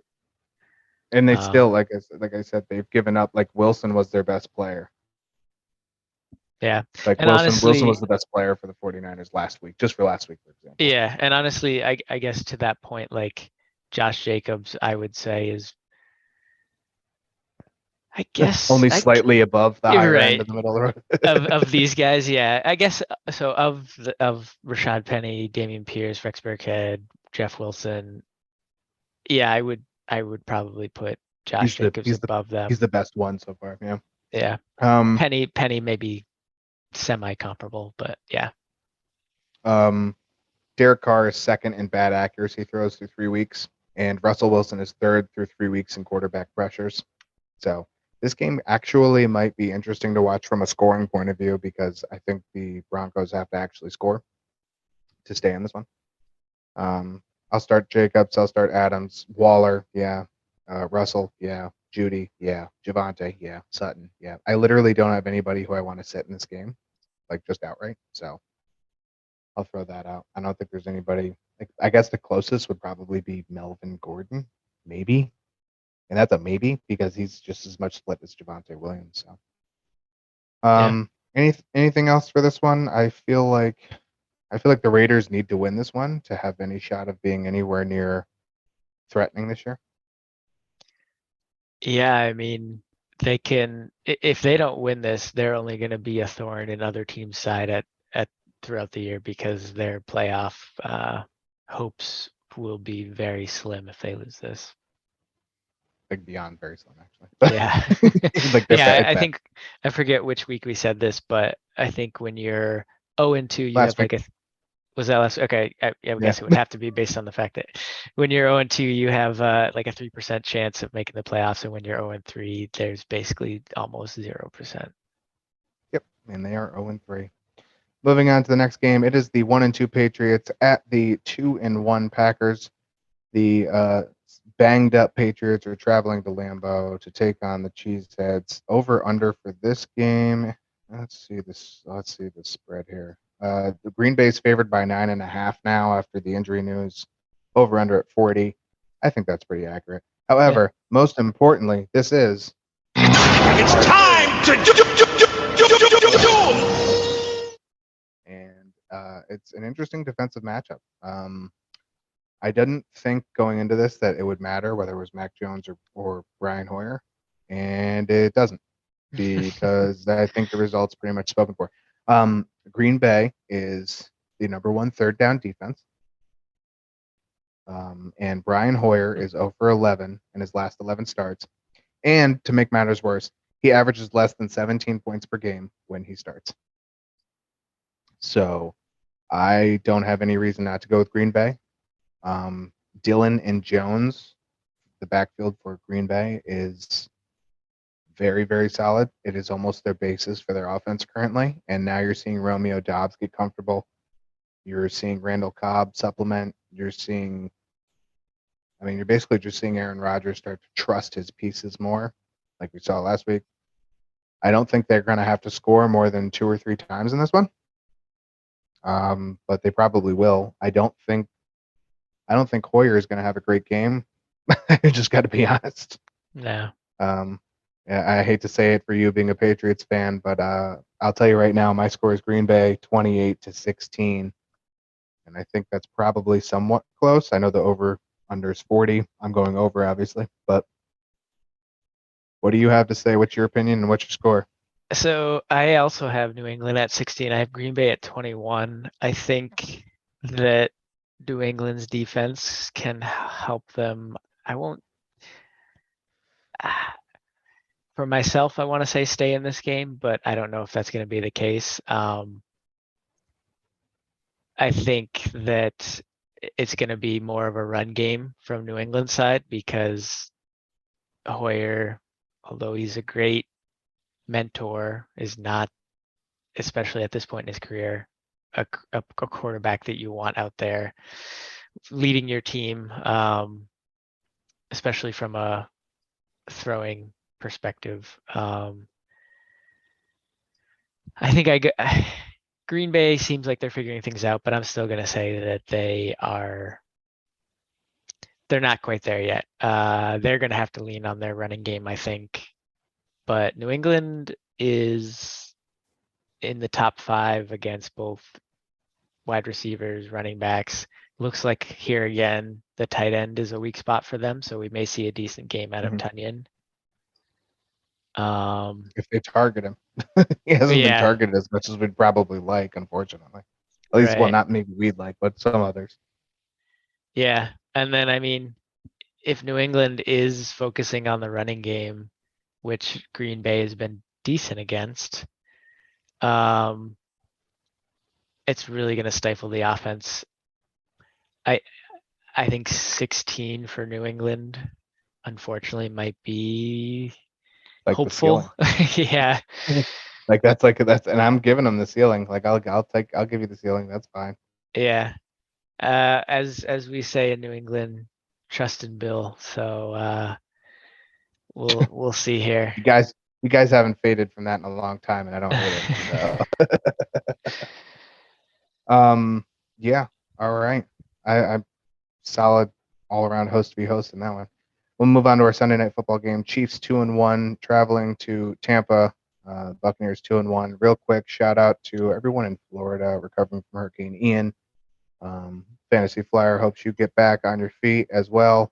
Hopefully the football game can kind of help you have a little entertainment during the destruction that unfortunately has occurred. So, Mahomes versus Brady. I mean, this is a rematch of the Super Bowl from 2 years ago. Mm-hmm. So it was entertaining then. If the Buccaneers can have a couple extra pieces to throw to, that would help. Leonard Fournette is searching for a touchdown. Carmen Sandiego and the search for Leonard Fournette's touchdown.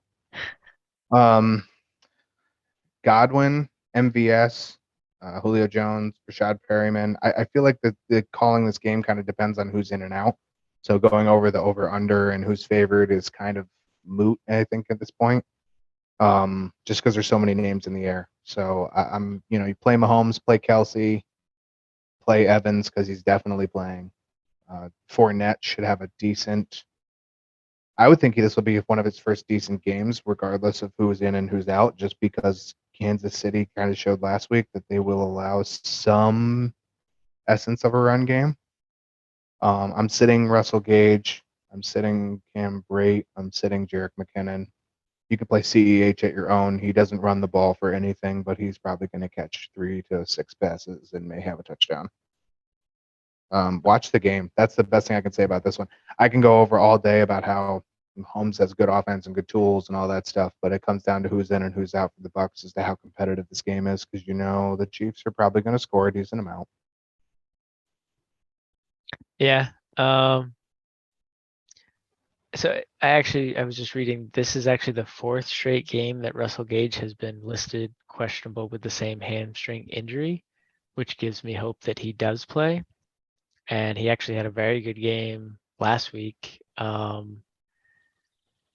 guess it depends if Julio Jones is in. It seems like Tom actually likes Julio and has a connection with him.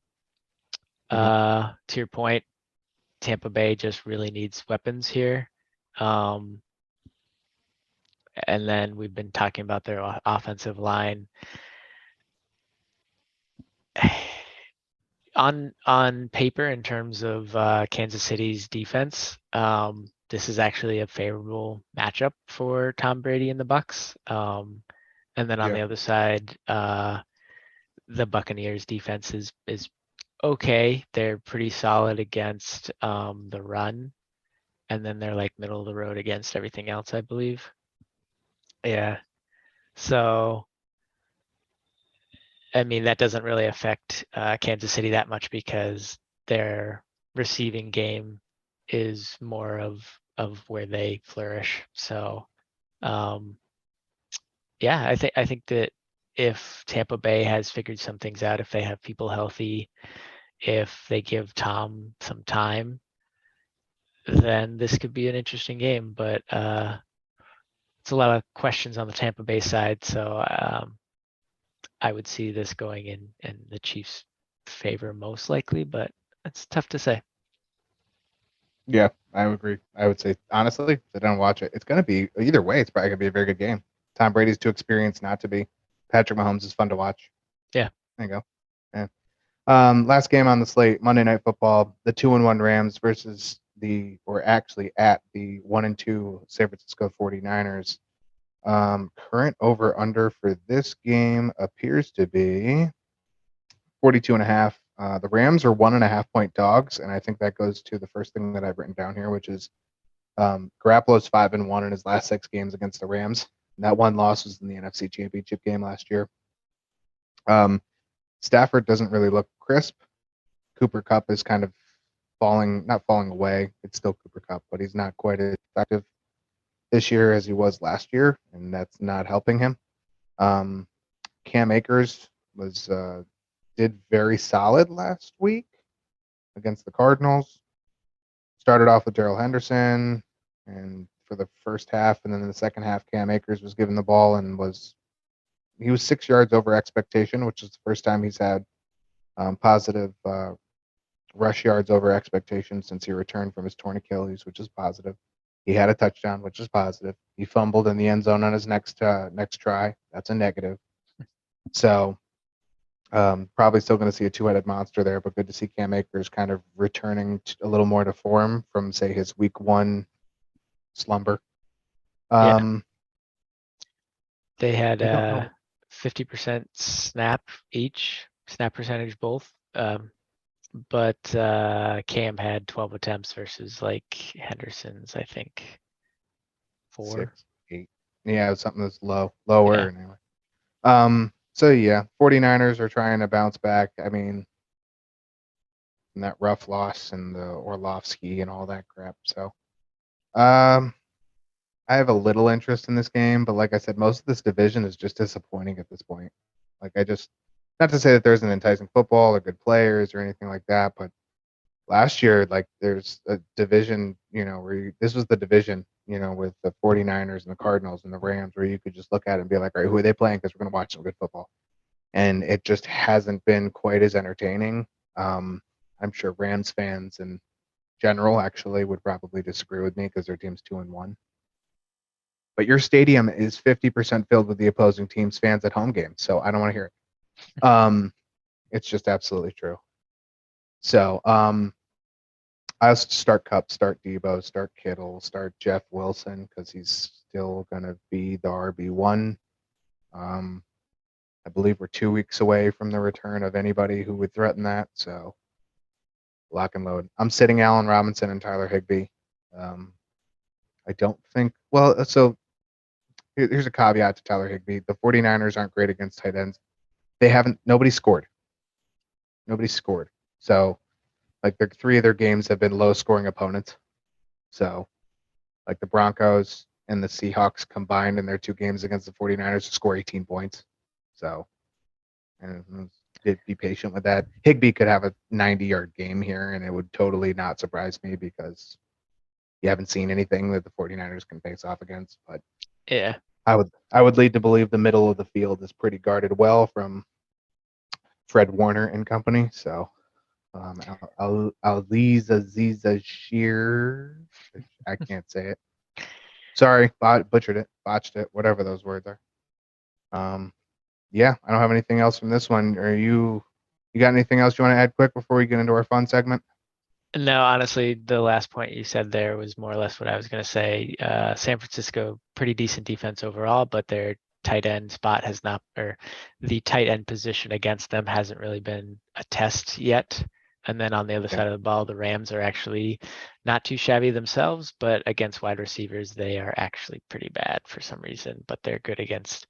I didn't actually look at specifics, but they're not doing well against running backs and tight ends. Well, what you mean wide receivers? Or No, you were talking about the 49ers against running backs and tight ends. No, the Rams. Okay.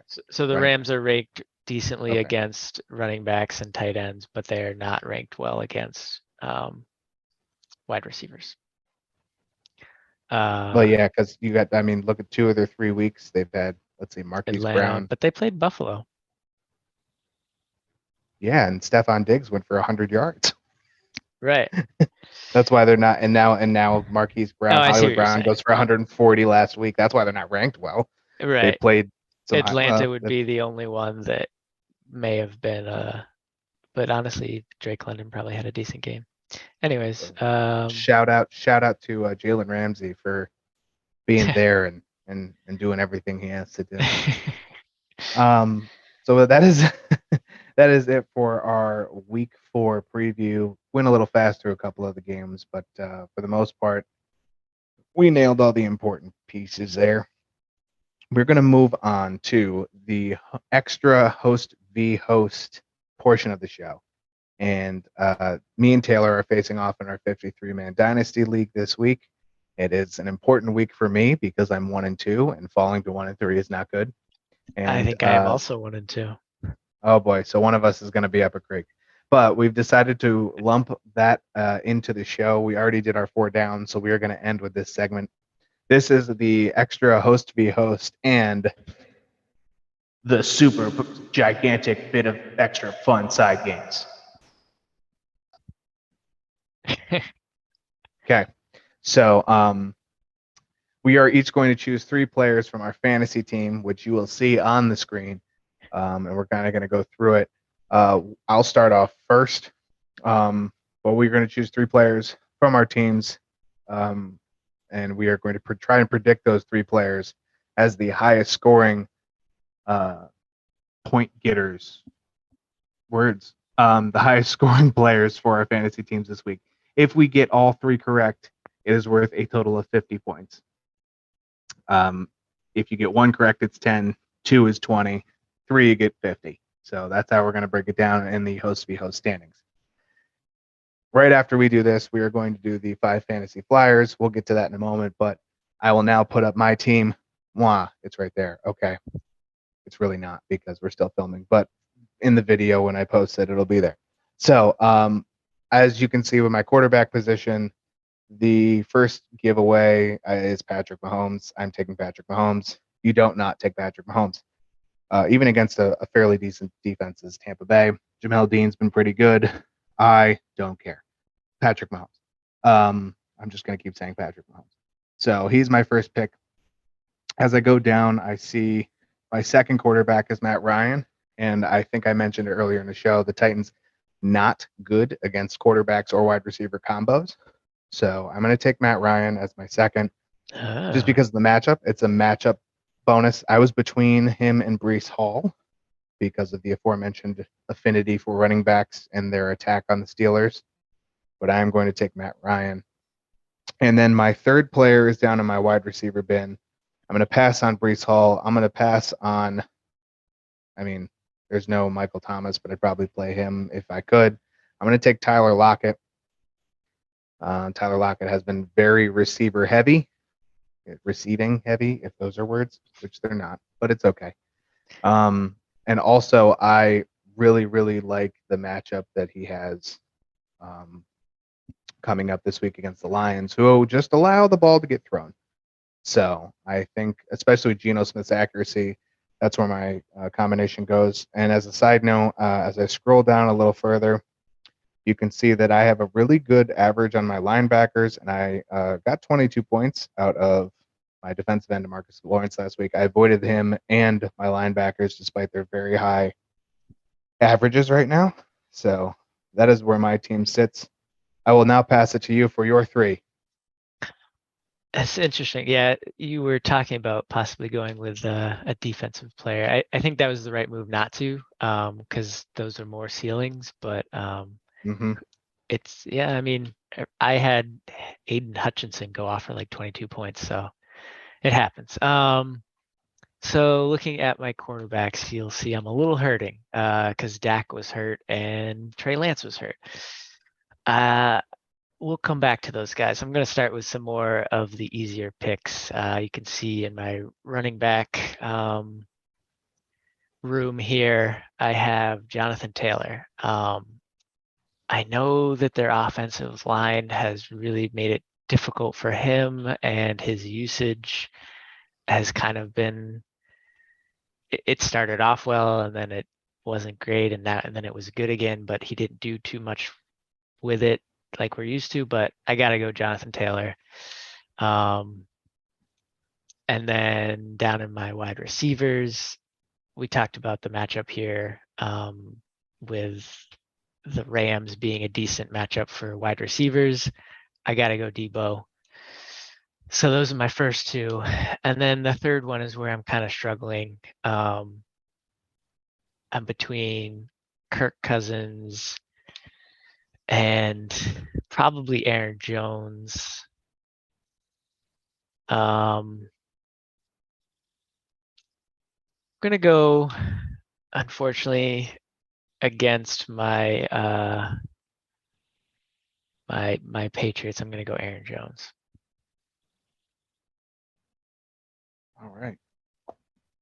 So we have each locked in our three for the week. We will revisit this on Tuesday in our show, or maybe we'll put out a bulletin. We'll see how this goes on Tuesday.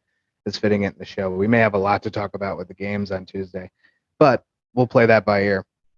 The final / second part to our host be host super gigantic extra bit of fun side games is that we are going to do our 5 fantasy flyers each, and the highest amount of fantasy points in a PPR format scoring.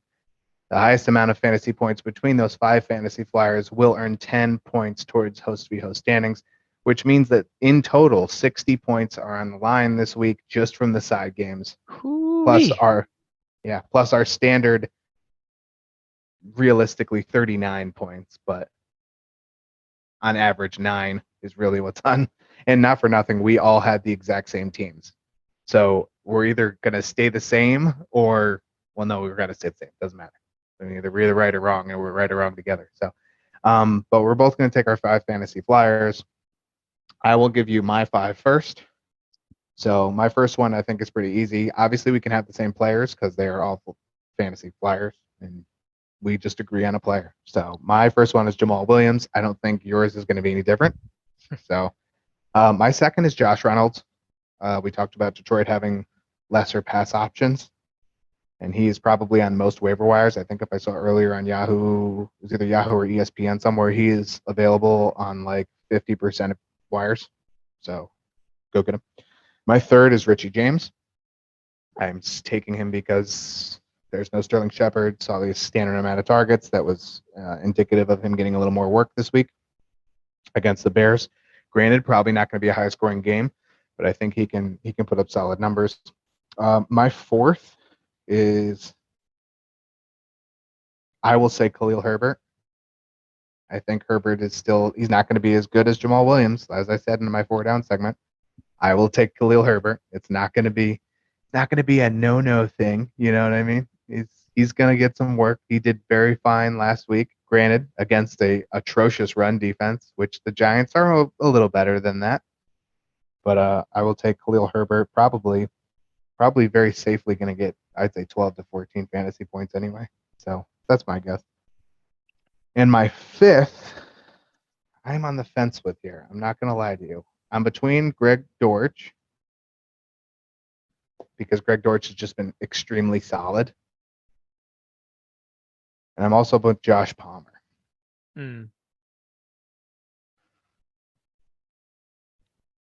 But I think for the fact that the Panthers are 32nd against wide receivers, I'm going to go with Greg Dortch.